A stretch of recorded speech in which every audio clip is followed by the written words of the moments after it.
सकाळी आज लवकर उठून तयार झालोय. आवरून देवपूजा करून बसले बघा.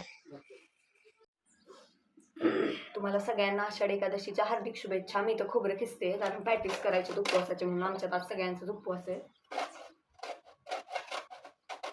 खरं तर आपल्यासाठी हा सण म्हणजे अगदी खूप मोठा सण म्हणला तरी चालतंय. आषाढ एकादशी म्हणजे तुमच्यात पण तुमच्या आजी बाबा वगैरे माळकरी असतील. माझे पण आईचे आई वडील दोघं पण माळकरी आहेत. तयारी करावी कारण प्रॅक्टिस खूप टाइम कन्झ्युमिंग आहे. तोपर्यंत आई आतमध्ये शाबूचं पीठ करते कारण ह्याला बटाट्यामध्ये बाइंडिंगला शाबूचं पीठ टाकायला लागतं. तुम्ही रेसिपी बघा, तुम्हाला नक्की आवडेल. आपण एवढं बाहेर महाग घेतो पॅटीस, तर तेवढ्या पैशात घरात 7-8 तरी पॅटीस होतील. एक पॅटीस 40 रुपयाला घेणे. शाबूचं पीठ बारीक करत होती कारण ते पॅटीससाठी लागणार होतं. कारण बटाट्यात बाइंडिंगला आपण शाबुदाण्याचं पीठ टाकतो. पीठ करायचं. शाबुदाण्याचं पीठ पण तसंच केलंय. कच्चा शाबुदाना भाजलाय आणि त्याला मिक्सरला फिरवून त्याचं पीठ बनवलंय. इथं बटाट्यामध्ये शाबूचं पीठ घेतलंय, तर मी मीठ ऍड करते. चवीनुसार मीठ ऍड करायचं आहे. हे मी फास्ट फॉरवर्ड मध्येच करणार. जवळ घ्या आणि लावणार. हे बघा, असं पीठ मळलं गेलं पाहिजे. अगदी हे कणकीसारखं पीठ मळलं गेलं, असं पीठ मळलं गेलं पाहिजे, तर ते पॅटीस व्यवस्थित होतं. आता मी तुम्हाला 2 पॅटीस तळून पण दाखवतो. आपण ह्यात खोबरं आपण खिसून घेतलंय, त्या खोबऱ्यात हिरवी चटणी ऍड करूया. खूप तिखट नाही करायचं कारण पॅटीस तिखट नसतं, पॅटीसला चटणी असते. पण आता खूप गोड पण चांगला नाही लागत म्हणून थोडी चटणी ऍड करायची. आता आपण साखर मिक्स करूया. अशीच अख्खी साखर मिक्स केली आणि आपण थोडंसं त्यात सॉल्ट पण ऍड केलं.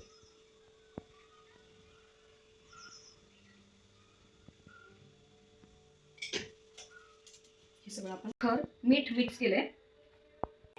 आता मी मिरची टाकली. आता मी साखर पण टाकून घेते लागली. मी दही ऍड करून घेते. दही घातल्यावर सगळं बारीक करून घ्यायचं. आपली चटणी तयार आहे. असा गोळा करून घ्यायचा. आपण नॉर्मल पुरणाच्या पोळीला कसा गोळा करतो आणि असा पोकळ खड्डा करतो आणि त्यात पुरण भरतो, थोडक्यात तेच करायचं आपल्याला. आता तुम्ही म्हणाल की सांगू का, मला कुकिंग करायला खूप आवडतं म्हणून मी म्हणजे हे सगळं करते. बाकी माझं काही नाही. रोजचं आम्हाला बहिणींना म्हणजे खूप आवड आहे कुकिंगची, म्हणून असं वेगळं काय करायचं असेल की आम्ही करतो. आणि आमचं तसं असतंच 1-2 दिवसाला काही ना काहीतरी वेगळं. आणि हे पॅटीस पप्पांना पण खूप आवडतात.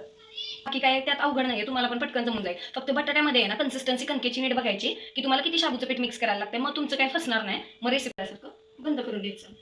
इतकं सोपं आहे पण टेस्टला इतकं छान आहे ना. तुम्ही तुमची मुलं जरी असतील ना तरी त्यांच्या पण टिफिनला वगैरे आदल्या दिवशी ही तयारी नॉर्मल करून आहे ना टिफिनला वगैरे दिलं ना तर हे खूप छान वाटतं. किंवा तुमच्याकडे एखादे गेस्ट येणार असतील ना तर म्हणजे हे आहे युनिक गोष्ट आहे. तसं बघायला गेलं तर बाहेरून आणण्यापेक्षा एवढी मेहनत पण नाही ह्याला, पटकन होऊन जातं. फक्त बटाटे मी फ्राय करायला टाकले. त्यानंतर फायनल शॉट घ्यायला मी विसरले.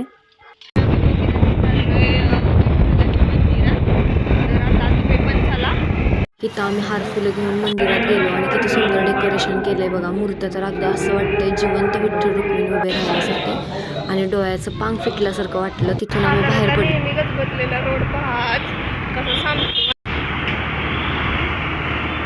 आलो मंदिरातनं जाऊन. तर आईने इथं वरीच्या पिठाचे हे केलेले डोसे छोटे छोटेच केलेत.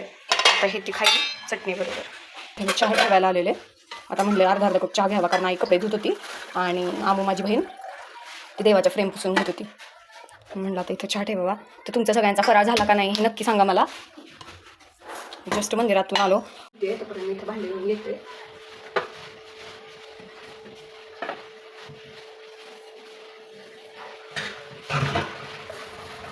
आमच्या तर आज सगळ्यांचाच उपवास आहे त्यामुळे आज जरा निवांत काम चाललंय.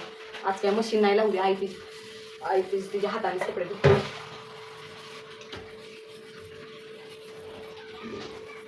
आणि जेवढ्या सकाळी लवकर मंदिरातून जाऊन येईल ना तेवढं बरं पडतं ना. तर परत एवढी गर्दी होते. तरी आज रविवार होतो तरी गर्दी कमी होती म्हणून आम्ही सकाळी जाऊन आलो.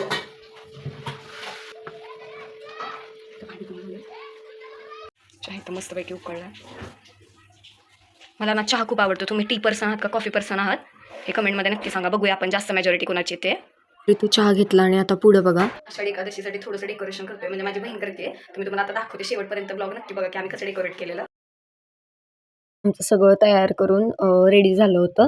त्यानंतर माझ्या बहिणीने पण छान आवडलं होतं, कारण तिला रील करायच्या होत्या. मी इथं पुढं आमचं Instagram हँडल ॲड करते, नक्की फॉलो करा. फराळाचं ताट त्यानंतर तयार नैवेद्य आहे. दाखवून आईला इथं फराळाचं ताट भरून दिलं. मग आता तिने पहिला मी आईला फराळ केला देते आणि नंतर आणि काही एवढं आपण फराळ शूटच नाही झाल्यावर केलं, कारण खूप भेटूया. कंटाळा आला आई होता कसं म्हणून. वाटतंय तर ताट? आजच्यासाठी कसं वाटतंय एवढंच. तुला? बाय. ब्लॉग कसा वाटला नक्की सांगा.